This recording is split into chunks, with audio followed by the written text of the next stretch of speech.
Hi guys, we're taking a look at Homeworld Deserts of Kharak. I am Rory McGuire, I'm the lead game designer. And I'm Jonathan Dowdswell, the executive producer. So what we're looking at here is we're going to pop into a multiplayer match. We've got 2-on-2, a couple of designers here at Blackbird playing off against a couple of other guys. And this is going to be me here in the carrier, and we're joined by Elliot and Piero and Lance on the far side. Carrier copy. So you can see the two carriers here basically is Rory's team, Rory and Elliot. And this is their starting positions. The game mode we're in is called Artifact Retrieval. There's a scoreboard at the top that indicates the artifacts that are available on the map to collect.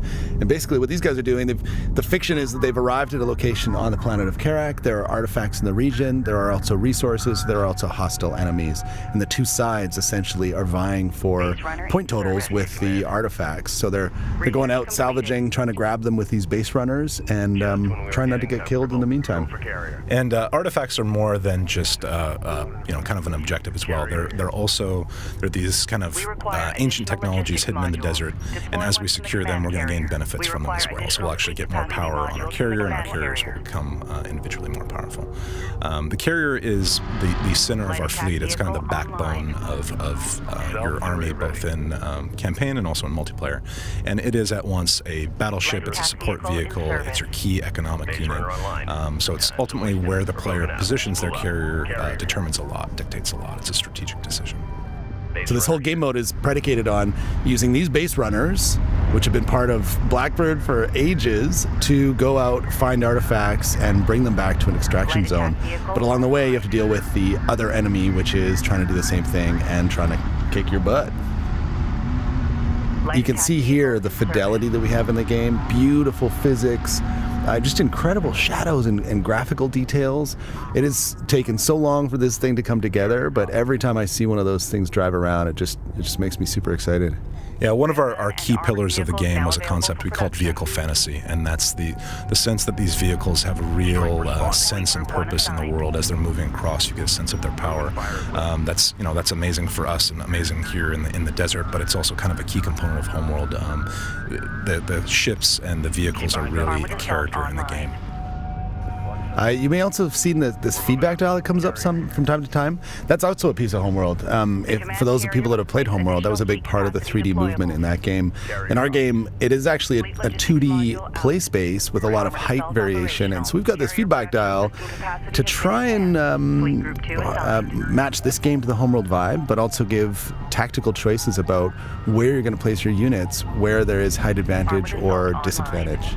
And though we are set on a planet, the kind of 3D concepts do play a powerful role in the gameplay. So manipulating the terrain and kind of planning your attack patterns around it is really important. Board screen, reposition. Armored assault operational.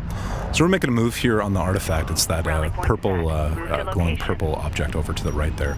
And what we wanted to accomplish with artifact retrieval is kind of a sense of almost like soccer or hockey, a very mobile, very dynamic game type. So we've got 3 artifacts on the map. You can choose to focus on controlling the map. You can choose on focus on dominating your opponent, kind of classic RTS decisions. But I can also choose to focus on extracting these artifacts. And to do that, we're going to need to support these base runners as they go off into battle. So what we're trying to do here is secure that. Speaking of battle, here we are. Okay, so we have a bunch of Rory's forces near one of the artifacts. You can see the pink glowy thing in the world. That is actually also messaged at the top of the screen. Those hexagons that are all filled in indicate that there's 3 artifacts ready to pick up. And right now we have a little skirmish, the first of the game, where the two forces are sizing each other up and seeing who is going to probably take this.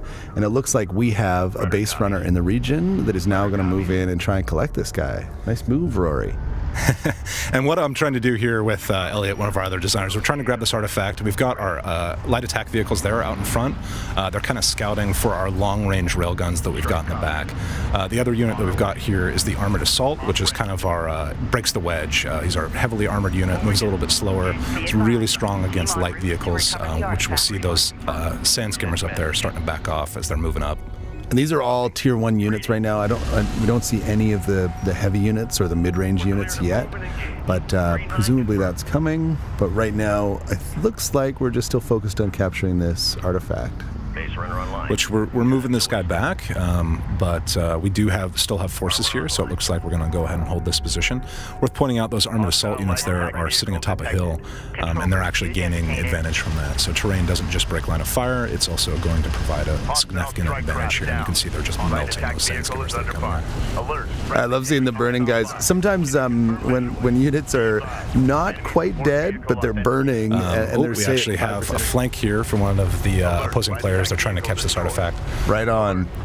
I love that. You can see that they were backing away, and now they're coming at you from the other side. So we opted to hold that position and not escort this base runner back. I'm always so uncertain whether the base runner's going to make it. You can see the health bar going down as these guys are shooting at him. But it looks like he could have enough power to make it to the extraction zone. I don't agree. We've split our forces here. We were trying to control this and move the artifact back, and that was a pretty bad play. Oh, you know the outcome. Yeah. And you're... Yeah, I'm cheating a little bit. Oh no! Base runner is down.